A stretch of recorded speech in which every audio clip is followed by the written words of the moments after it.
Chilli powder, ಸಖತ್ ಖಾರ ಬಣ್ಣ ಮತ್ತು ರುಚಿ ಆಚಿ ಚಿಲ್ಲಿ ಪೌಡರ್. ಸಭೆ ಕಲಾಪದಲ್ಲಿ ಮನರೇಗಾ ಜಾಹೀರಾತು ಕದನ ಜೋರಾಗಿದೆ. ರಾಜ್ಯ ಸರ್ಕಾರದ ವಿರುದ್ಧ ಬಿಜೆಪಿ ನಾಯಕರು ಸಿಡಿಮಿಡಿ ಅಂತ ಇದ್ದಾರೆ. ಸರ್ಕಾರದ ಹಣದಲ್ಲಿ ಜಾಹೀರಾತು ನೀಡಿದ್ದೇಕೆ ಅಂತ ಹೇಳಿ ಆಕ್ರೋಶವನ್ನ ವ್ಯಕ್ತಪಡಿಸ್ತಾ ಇದ್ದಾರೆ. ರಾಜ್ಯ ಸರ್ಕಾರದ ವಿರುದ್ಧ ಬಿಜೆಪಿ ನಾಯಕರು ಸಿಡಿಮಿಡಿಗೊಳ್ತಾ ಇದ್ದಾರೆ. ಸರ್ಕಾರದ ಹಣದಲ್ಲಿ ಜಾಹೀರಾತು ಯಾಕೆ ನೀಡಿದ್ದು ಅಂತ ಹೇಳಿ ಆಕ್ರೋಶವನ್ನ ವ್ಯಕ್ತಪಡಿಸ್ತಾ ಇದ್ದಾರೆ. ಸುನೀಲ್ ಕುಮಾರ್ ಯತ್ನಾಳ್ ಗರಂ ಆಗಿ ಹೋಗಿದ್ದಾರೆ. ಮನ್ರೇಗಾ ಚರ್ಚೆ ಬಗ್ಗೆ ಎಲ್ಲಾ ವಿಚಾರಗಳು ಕೂಡ ಚರ್ಚೆ ಒಂದು ಕಡೆ ಆಗ್ತಾ ಇದೆ. ಒಂದು ಕಡೆ ಬಿಜೆಪಿ ಆರೋಪಗಳಿಗೆ ತಿರುಗೇಟನ್ನು ಕೂಡ ಕೊಡ್ತಾ ಇರುವಂತದ್ದು. ನೀವು ಗಾಂಧಿ ಹೆಸರನ್ನೇ ತೆಗೆದು ಹಾಕಿದಂಥವರು, ನಿಮಗೆ ಯಾವ ನೈತಿಕತೆ ಇದೆ ಅಂತ ಹೇಳಿ ಗಲಾಟೆಯನ್ನ ಮಾಡ್ತಾ ಇದ್ದಾರೆ. ರಾಜ್ಯ ಸರ್ಕಾರದ ವಿರುದ್ಧ ಬಿಜೆಪಿ ನಾಯಕರು ಸಿಡಿಮಡಿಗೊಳ್ತಾ ಇರುವಂತದ್ದು. ಸರ್ಕಾರದ ಹಣದಲ್ಲಿ ಜಾಹೀರಾತನ್ನ ಯಾಕೆ ನೀಡಿದ್ರಿ ಅಂತ ಹೇಳಿ ಒಂದು ಕಡೆ ಆಕ್ರೋಶವನ್ನು ಕೂಡ ವ್ಯಕ್ತಪಡಿಸ್ತಾ ಇದ್ದಾರೆ. ಸರ್ಕಾರದ ವಿರುದ್ಧ ಸುನೀಲ್ ಕುಮಾರ್ ಯತ್ನಾಳ್ ಗರಂ ಆಗಿ ಹೋಗಿದ್ದಾರೆ.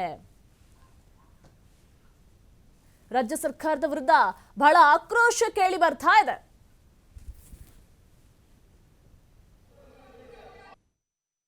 ಒಂದು ನಿಮಿಷ. ಈಗ ಕೇಂದ್ರ ಸರ್ಕಾರದ ವಿರುದ್ಧ ರಾಜ್ಯ ಸರ್ಕಾರದ ಹಣ ದುರುಪಯೋಗ ಮಾಡಿಕೊಂಡು ಈ ರೀತಿ ಅಪಪ್ರಚಾರ ಮಾಡಿದ್ರೆ ಕೇಂದ್ರ ಮತ್ತು ರಾಜ್ಯದ ಒಂದು ಒಳ್ಳೆ ಬಾಂಧವ್ಯ ಹೆಂಗೆ ಉಳಿಲಿಕ್ಕೆ ಸಾಧ್ಯ ಇದೆ? ಇವ್ರದ್ದು ಏನಾರದ ಟೀಕೆ ಮಾಡೋದಿದ್ರೆ ತಮ್ಮ ಪಕ್ಷದಿಂದ ಕೊಡಲಿ ಬಿಟ್ಟು, ಇವತ್ತೇನು ಸರ್ಕಾರದಿಂದ ಇವತ್ತೇನು ಅಡ್ವರ್ಟೈಸ್ಮೆಂಟ್ ಕೊಟ್ಟಿದ್ದಾರೆ ಗ್ರಾಮೀಣಾಭಿವೃದ್ಧಿಯಿಂದ, ಆ ಹಣ ಪಾರ್ಟಿಯವರು ಕೊಟ್ಟು ಅದನ್ನು ವಾಪಸ್ ಕೇಂದ್ರ ಏನೋ ರಾಜ್ಯ ಸರ್ಕಾರ ಪಕ್ಕಕ್ಕೆ ತುಂಬ್ಕೋಬೇಕು. ಇಲ್ಲಾಂದರೆ ಗ್ರಾಮೀಣಾಭಿವೃದ್ಧಿ ಸಚಿವರು ಇದಕ್ಕೆ ಜವಾಬ್ದಾರಿ ಅನ್ನೋಂಥದ್ದನ್ನು ತಾವು ಅವ್ರಿಗೆ ನಿರ್ದೇಶನ ಕೊಡ್ಬೇಕಂತೇಳಿ ನಾವು ವಿನಂತಿ ಮಾಡ್ಕೋತೀನಿ. ಮಾನ್ಯ ಅಧ್ಯಕ್ಷೆ, ನಾವು ಒಂದು ಒಕ್ಕೂಟದ ವ್ಯವಸ್ಥೆನಲ್ಲಿ ನಂಬಿಕೆ ಇಟ್ಟು ಕೆಲಸ ಮಾಡ್ತಾ ಇರೋಂಥವ್ರು. ಒಂದು ನಿಮಿಷ ಸರ್, ನೀವು ಮುಗಿಸಿ.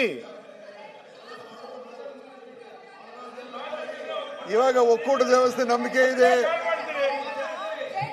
ನಮ್ಗೆ ಕೊಡ್ಬೇಕಾಗ ಹಣ ಕೊಡೋದಿಲ್ಲ, ನಮ್ಗೆ ಸುಪ್ರೀಂ ಕೋರ್ಟಿನ ಹಣ ತರಬೇಕಾಗ್ತದೆ. ಅವಾಗ ಒಕ್ಕೂಟದ ವ್ಯವಸ್ಥೆ ಜ್ಞಾಪಕ ಆಗೋದಿಲ್ಲ, ಕರ್ನಾಟಕಕ್ಕೆ ಅನ್ಯಾಯ ಆಗ್ತದೆ. ಅವಾಗ ಏನ್ ಮಾತಾಡೋದಿಲ್ಲ. ಈಗ ಸಡನ್ ಆಗಿ ಒಕ್ಕೂಟದ ವ್ಯವಸ್ಥೆ ಬಗ್ಗೆ ಬಹಳ ದೊಡ್ಡ ಭಾಷಣ ಸುನೀಲ್ ಅವ್ರು ಮಾಡ್ತಾವ್ರೆ. ಸರಿ, ಬಹಳ ಸಂತೋಷ sir. Very good, very good.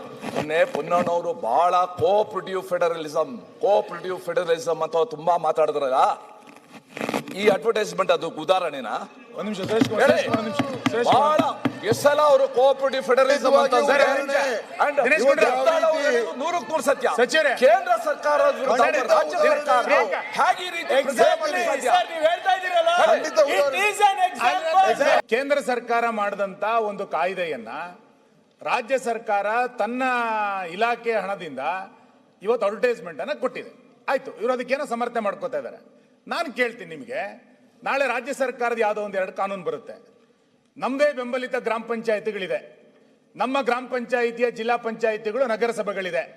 ನಾವಲ್ಲಿ ರಾಜ್ಯ ಸರ್ಕಾರದ ಈ ಕಾಯ್ದೆಯನ್ನು ಒಪ್ಕೊಳ್ಳಲ್ಲ ಅಂತೇಳಿ ಗ್ರಾಮ ಪಂಚಾಯಿತಿಗಳು ನಗರಸಭೆಗಳು ಅಡ್ವರ್ಟೈಸ್ಮೆಂಟ್ ಹಾಕ್ಲಿಕ್ಕೆ ನಾವು ಅನುಮತಿ ಕೊಡ್ತೀರಾ? ನಾವು ಪಿಡಿಒಗಳಿಗೆ ಹೇಳಿ ಅಡ್ವರ್ಟೈಸ್ಮೆಂಟ್ ಮಾಡಿಸ್ತೀವಿ, ಒಪ್ಕೋತೀರಾ ನೀವು? ಗ್ರಾಮೀಣ ನಮ್ಮ ಗ್ರಾಮ ಪಂಚಾಯಿತಿಗಳಲ್ಲಿ ಯಾವ್ದೋ ರಾಜ್ಯ ಸರ್ಕಾರದ ಯೋಜನೆಗೆ ನಮ್ದು ವಿರೋಧ ಇದೆ ಅಂತೇಳಿ ನಮ್ಮ ನಗರಸಭೆ ಅಡ್ವರ್ಟೈಸ್ಮೆಂಟ್ ಮಾಡ್ಲಿಕ್ಕೆ ನಿಮ್ ಪಿಡಿಒ ನಿಮ್ಮ ಆಯುಕ್ತರು ಒಪ್ತಾರ? ಒಕ್ಕೂಟದ ವ್ಯವಸ್ಥೆ ಅಂದಾಗ ಒಂದಕ್ಕೊಂದು ಲಿಂಕ್ ಇದು. ನೀವು ರಾಜ್ಯ ಸರ್ಕಾರದ ಕಾನೂನನ್ನ ಯಜ್ಞ ಪುರಸಭೆ ಗ್ರಾಮ ಪಂಚಾಯಿತಿಗಳನ್ನ ಒಪ್ಕೊಳ್ಳುತ್ತೋ, ಕೇಂದ್ರ ಸರ್ಕಾರದ ಕಾನೂನನ್ನು ಒಪ್ಕೋಬೇಕು. ನಿಮ್ ಪಾರ್ಟಿ ಸರ್ಕಾರ ಮಹಾತ್ಮ ಗಾಂಧಿ ಬಗ್ಗೆ ಮಾತನಾಡ್ತಕ್ಕಂಥವ್ರು ಇವರು 650 ಇವ್ರು ಮಹಾತ್ಮ ಗಾಂಧಿ ಬಗ್ಗೆ ಮಾತನಾಡ್ತಕ್ಕಂಥ ಯೋಗ್ಯತೆ ಸರ್ಕಾರಕ್ಕಿದೆ, ಅದನ್ನ ಉತ್ತರ ಕೊಡ್ಲಿ. ಬಾರ್ ಲೈಸೆನ್ಸ್ ಕೊಟ್ಟಿದ್ದಾರೆ, ಇವ್ರು ಮಹಾತ್ಮ ಗಾಂಧಿ ಬಗ್ಗೆ ಮಾತಾಡ್ತಾರೆ, ಏನ್ ಯೋಗ್ಯತೆ ಇದೆ?